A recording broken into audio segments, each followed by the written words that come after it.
Alright, so we're back once again, and today we're going to be going over some more players that I've noticed being present in World of Warships in the last while, or they could just be players that I've dreamt up in my head in order to make a video based on players in World of Warships, or just different descriptions of several different ways that I play World of Warships, admittedly, sometimes badly, described in many different ways. Either way, I'm going to go over them and you're hopefully going to listen to them. So with that being said, I stream almost every day on twitch.tv/thedarkcoin. Come watch me start a game of World of Warships, get 3 minutes into a battle, die, and then proceed to spend the next 17 minutes complaining in detail about every single mistake my team made that led to my death. Definitely not my mistakes. Anyways, on to the video. What a wonderful intro. First up, we have the Switcher. Now, a Switcher is a kind of two players morphed into one. There's both extremely good things about being a switcher and some extremely bad things about being a switcher. Not completely unlike really tasty, spicy Indian food. Sure, it tastes really nice when you're eating it, but then you realize you made a big mistake a couple of hours later on a toilet and you regret eating so much of it. And so, just like spicy Indian food, the switcher is a player that initially starts off the game making exceptionally good plays, aiming extremely well. They might even get a first blood by one-shotting an enemy Hindenburg. God, there's nothing more I love than slapping a Hindenburg in the face with the Yamato. Anyways, that weird diversion aside, whatever good play that this player might have been exhibiting in the first part of the battle, something switches in their brain and suddenly all the good plays that they were making kind of get thrown out the window, and all you're left to experience is the exact opposite of everything you've seen in the first few minutes. Some examples could include tactical positioning at the start of the game turns into a complete YOLO. After that happens, really good aiming turns into something resembling a test to see how large a splash their shells can make in the water, as that seems to be the only thing that they can hit at all. And usually they start out the game with a series of happy commands from their teammates of the effect of well done, and end the game with a series of messages that are a little bit less than encouraging, shall we say. Anyways, that's enough about the switcher. Let's move along to something else before I switch and actually start producing good content. So, next up we have the in denial player. So, like most people addicted to certain things, be it drugs or certain behaviors, the in denial player is addicted to, well, let's just say, not caring about how well they play. Now, this would be fine if that player owned up to the fact that they were in fact not looking to improve at the game, and instead were just playing to have fun. That would be completely fine. However, the real problem starts to appear when they pretend, and I use pretend here very lightly, to say that their goal is to actually improve at the game. They start off the game by saying something to the effect of, "Hey guys, just trying to improve, this is my first time in this ship," and World of Warships being the relatively kind game that it is, and the players being some of the more helpful in the gaming industry, I think, will start to point out a few little mistakes if the original player happens to slip up. However, the reaction to these corrections is what makes the player the in-denial player. Instead of accepting the criticism and moving on with their game, they decide to challenge the player given the advice, even though the player given the advice has a 65% win rate and just won King of the Seas, while the player on the receiving end has a 45% win rate and just got rejected from joining a clan that's sole purpose is to farm coal and steel.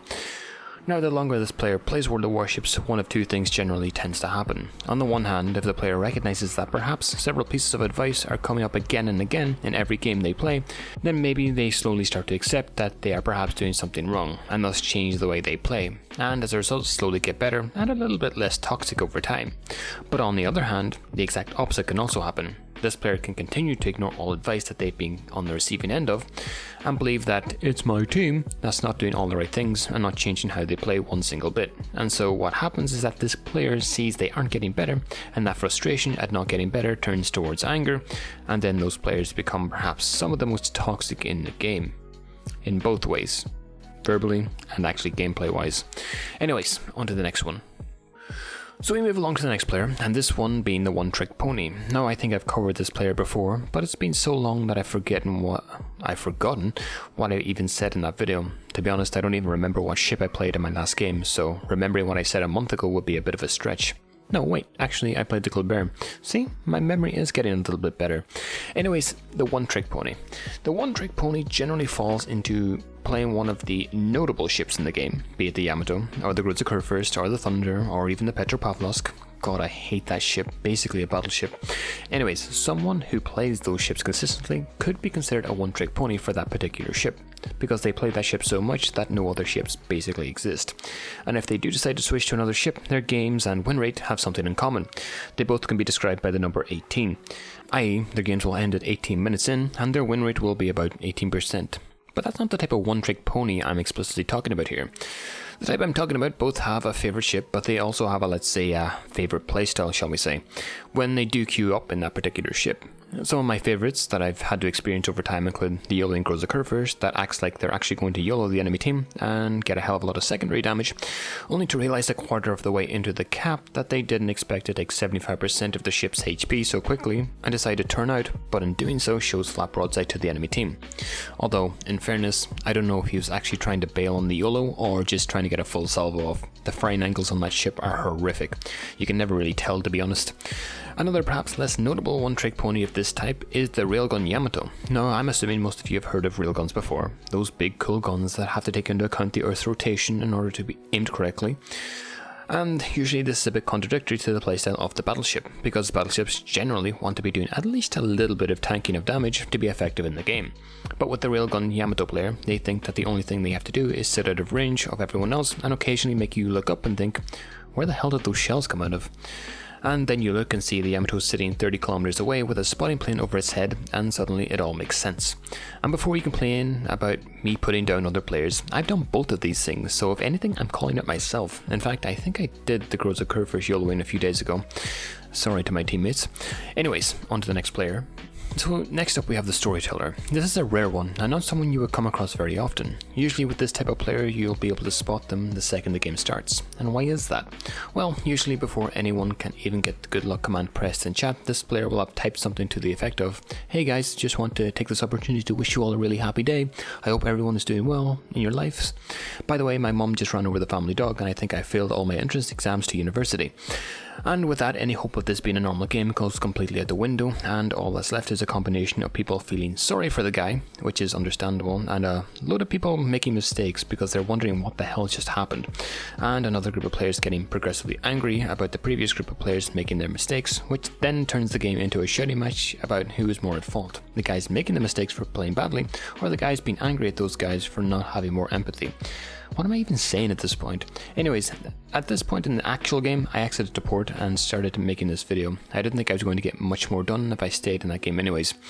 Honestly, that was one of the weirdest games I played in a long time. On that note though, let's move on to the next player.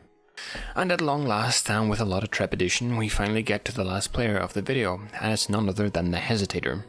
The Hesitator comes in many different forms, from those who hesitate to even start World of Warships to those who hesitate to start a game after a new patch because of all the fun delights that are going to be introduced into the game, or even the hesitance to push in an in-game scenario where your teammates are all shouting at you in all chat to get moving. So there are a lot of different versions, and we might touch on one or two right now. So let's talk about the player that is hesitant in game, if I can actually pronounce the word.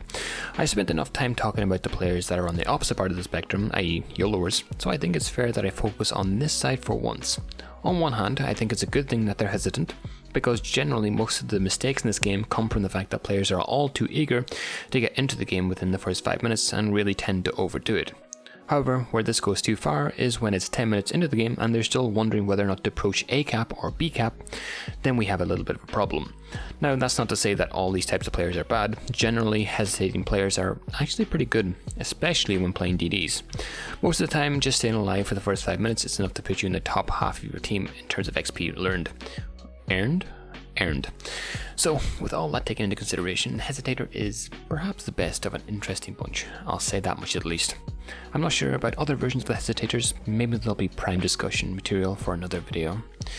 So, that pretty much sums it up for another video. I hope you enjoyed. If you didn't, well, at least you got to waste a couple more precious moments staring into the abyss that is World of Warships gameplay and my YouTube channel. If you would like to stare longer, consider subscribing or follow me on twitch.tv/thedarkcalling. But until next time, I'll see you all in the next one.